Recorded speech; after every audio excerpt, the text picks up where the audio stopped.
Good morning, class. As you all know, yesterday we have started second unit, chapter 2.1. Okay. In that chapter, we have learned about principle of management and its nature. Today, we are going to discuss the fundamental principles of management. Okay, so let's start it. See. Different management experts have explained different principles on the basis of their research. ये कह रहे हैं कि we have lots of management experts, like we have F.W. Taylor, we have Heyman.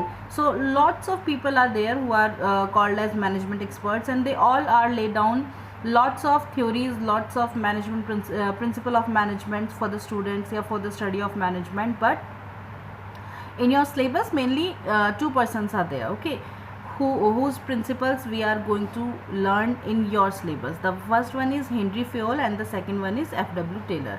Today we are going to talking about the Henry Fayol's principle. So let's start it. Here we are discussing the principles which are laid down by Fayol. Okay, यहाँ पे हम उन्हें discuss करेंगे जो किसने लिखे थे, Fayol ने लिखे थे. Fayol explained that principle of management are fundamentally true, okay, and establish a relationship between cause and effect. ये कह रहे हैं कि हम यहाँ पे डिस्कस करेंगे कि फेयोल जो है उन्होंने जो प्रिंसिपल ऑफ मैनेजमेंट जो है वो बताए हैं, they are fundamentally true. Fundamentally true का मतलब मैंने आपको बताया था कि these are the fundamental statement which are believable, which are applicable, universally applicable, जिन्हें आप हर जगह यूज़ कर सकते हैं और वो आपको बिलीवेबल मिलेंगे बिकॉज वो सेम रिजल्ट आपको देंगे जैसा कि वहाँ पे मेंशन है. So and these are establish, और साथ में ये क्या करते हैं, एस्टेब्लिश करते हैं एक रिलेशनशिप. किसका? कॉज एंड इफेक्ट का रिलेशनशिप. ठीक है, कॉज एंड इफेक्ट रिलेशनशिप मैंने आपको बताया था. Cause means a particular situation, a particular reason, and in that reason या in that situation you are going to apply a particular principle, and when you applied that particular principle you get a particular effect, means particular solution. So that's why we are saying that principle of management are establish a relationship between cause and effect. While presenting the principle of management, Fayol has kept two things in mind. ये कह रहे हैं कि जब Fayol क्या कर रहे थे, प्रेजेंट कर रहे थे इन प्रिंसिपल्स को या इन प्रिंसिपल्स की लिस्ट तैयार कर रहे थे, तो he have kept mainly two things in his mind. उनके दिमाग में ये दो चीज़ें थी जिन पे उन्होंने बहुत ज़्यादा फोकस किया. तो let's start with the first thing.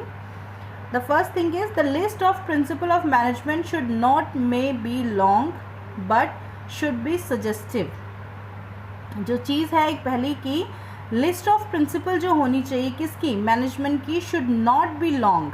कैसी नहीं होनी चाहिए, ज़्यादा लंबी नहीं होनी चाहिए, बट शुड बी सजेस्टिव, बल्कि कैसी होनी चाहिए, सजेस्टिव होनी चाहिए. सजेस्टिव का मतलब कि वो आपको सजेशंस प्रोवाइड करे, किसकी बजाय कि आपने बहुत ज़्यादा लंबी लिस्ट बना दी है लेकिन उस लिस्ट में जो प्रिंसिपल हैं वो बहुत ज़्यादा मीनिंगफुल नहीं है, बहुत ज़्यादा सजेशनेबल नहीं है, बहुत ज़्यादा आपको एडवाइस नहीं दे पा रहे हैं, then there is no need for making that type of principle. तो प्रिंसिपल जो है वो कैसे होने चाहिए, लॉन्ग होने चाहिए बट शुड बी सजेस्टिव, लेकिन वो सजेस्टिव होने चाहिए. Second thing is principle of management should be flexible and not rigid.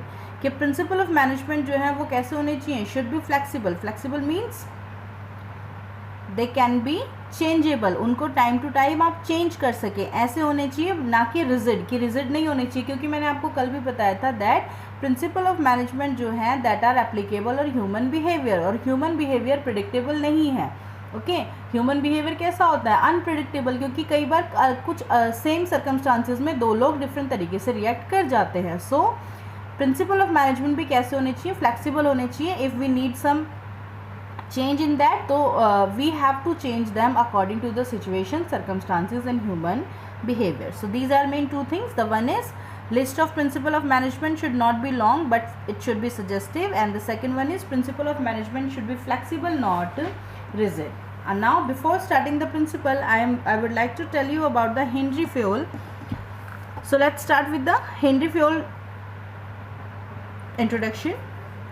All right, see, Henry Fayol was a famous industrialist of France. Okay, Henry Fayol जो है वो एक famous industrialist थे, किसके, फ्रांस के. Has describe 14 principle of management in his book. उन्होंने 14 principle of management जो है वो ले डाउन किए थे अपनी बुक में, जिसका नाम था जनरल एंड इंडस्ट्रियल मैनेजमेंट। उस बुक का नाम था general and industrial management. Explaining the difference between principle and element, he make it clear that the principle of management are fundamentally true and create relationship between cause and effect। ये मैंने अभी आपको बताया कि ये जब वो ले डाउन कर रहे थे तो उन्होंने इस चीज़ पे ध्यान दिया कि ये जो प्रिंसिपल हैं ये कैसे होने चाहिए, फंडामेंटली ट्रू होने चाहिए, जिन्हें आप हर जगह क्या कर सको, यूज़ कर सको, और साथ ही में ये कैसे होने चाहिए, सजेस्टिव होने चाहिए। ठीक है, उसके बाद बस मेन तो इसमें यही है। बाकी हेनरी फ्योल जो है उनका बर्थ हुआ था 1841 में और 1925 तक जो है मतलब 1925 तक जो है वो लाइव थे, उसके बाद वो एक्सपायर हो गए थे। और हेनरी फ्योल जो है वो आप कह सकते हैं उनके जो प्रिंसिपल हैं वो मैनेजमेंट लेवल के लिए, मतलब जो मैनेजमेंट के पार्ट, क्योंकि वो मैनेजमेंट में काम करते थे, वो एक तरह से मैनेजर के तौर पे काम करते थे, तो मैनेजर के लिए जो है वो प्रिंसिपल बिल्कुल सूटेबल हैं और मैनेजमेंट लेवल पे you can follow these principles. So let's start with the first principle.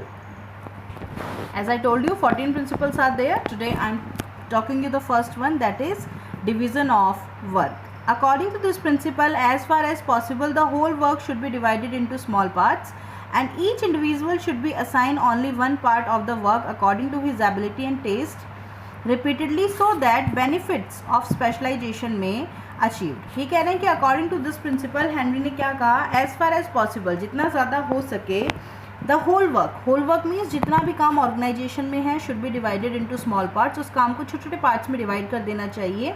And each individual should be assign only one part, और एक इंडिविजुअल को उस काम का सिर्फ एक ही हिस्सा, एक ही पार्ट जो है वो हमें सौंपना चाहिए या देना चाहिए या अलॉट करना चाहिए। And of the work according to his ability and taste, और जो काम आप उसे दे रहे हैं वो कैसा होना चाहिए, अकॉर्डिंग टू वर्कर एबिलिटी, जो आपका एम्प्लॉय है उसकी एबिलिटी के अकॉर्डिंग और उसके टेस्ट के अकॉर्डिंग होना चाहिए। रिपीटेडली वो बार बार उस काम को रिपीट करे, और जब वो ऐसा करेगा तो he can get the specialization, और वो क्या हो सकता है, उससे स्पेशलाइजेशन जो है वो अचीव किया जा सकता है। After that here are some positive and violating effect. Positive and violating effect का मतलब क्या है मैं आपको बता देती हूँ। Means if you are applying division of work principle in your organization, so what are the benefits you will get? The first one is advantages of specialization are obtained, such as increase in the quality of work, increase in the speed of production, decrease in the wastage resources। सबसे पहले तो आपको specialisation obtain हो जाएगा, इससे आप क्या कर सकते हैं, क्वालिटी ऑफ वर्क जो है उसको इंक्रीज़ कर सकते हैं, स्पीड ऑफ प्रोडक्शन जो है उसे इंक्रीज़ कर सकते हैं, डिक्रीज इन वेस्टेज रिसोर्सेज कर सकते हैं। कैसे, जैसे मैं आपको ये कहूँ कि सपोज कीजिए एक जो फॉर्म है उसमें स्टिचिंग का काम होता है, okay, they are stitch different type of clothes. So आपने क्या किया, according to their interest in days, आपने देखा कि किसी का मशीन पे हाथ ज़्यादा अच्छा चलता है तो आपने उसे स्टिचिंग वाले स्टाफ में दे दिया, ठीक है। आपने देखा कोई कैची बहुत अच्छी चला सकता है तो आपने उसको कटिंग वाले डिपार्टमेंट में दे दिया। तो इससे क्या होगा, एक पर्सन जब रोज़ कटिंग करेगा चीज़ों की तो ही गेट आइडिया, उसके पास आइडिया हो जाएगा कि हाँ भाई कितना मेजरमेंट लेना है, कितना होना चाहिए, तो कपड़े जो है वो कम वेस्ट होंगे, उसकी जो एबिलिटी है वो इंक्रीज़ होगी, जो प्रोडक्शन की कैपेसिटी है, स्पीड है वो इंक्रीज़ होगी, साथ में क्वालिटी ऑफ वर्क भी क्या होगी, इंक्रीज़ होगी। क्यों, क्योंकि ही और she is doing the same job on the daily basis, और डेली बेसिस पे जब आप एक काम को करते हो तो definitely you are expert in that, after some time you will get expertise, और आप स्पेशलाइज हो जाते हो और उस टाइम पे आप वो काम बहुत बेहतर तरीके से कर सकते हो। तो एक फ़ायदा तो ये होता है। दूसरा, work efficiency of the workers can be increased, और जो वर्कर्स की एफिशिएंसी है वो भी क्या हो जाती है, इंक्रीज़ हो जाती है। क्यों, क्योंकि जब एक वर्कर बार बार काम करता है तो उसकी स्पीड ऑटोमेटिकली इंक्रीज़ हो जाती है और साथ में वो हैबिचुअल हो जाता है उस काम के लिए। सो उसकी एफिशिएंसी को भी हम इंक्रीज़ कर सकते हैं। Second one is violating effect. Violating effect का मतलब अगर आप इसे नहीं फॉलो करते हैं तो क्या प्रॉब्लम होती है, the above mention positive effect of specialization will not be avail, यानी कि आपने जो ऊपर जितने भी पढ़े हैं कि स्पीड इंक्रीज़ हो जाती है प्रोडक्शन की, क्वालिटी ऑफ वर्क इंक्रीज़ हो जाता है, वेस्टेज डिक्रीज़ हो जाता है, वर्कर्स की एफिशिएंसी इंक्रीज़ हो जाती है, ऐसा एक भी बेनिफिट आपको अवेल नहीं होगा इफ़ यू आर वॉयलेटिंग, मतलब अगर आप डिवीज़न ऑफ वर्क प्रिंसिपल को अपनी ऑर्गेनाइजेशन में फॉलो नहीं कर रहे हैं। So I think this is done for today. Tomorrow we are discuss the next principles like authority and responsibility, and many more are there, so tomorrow we will discuss about it. So till then, thank you, be healthy, be safe, be at home. Thank you.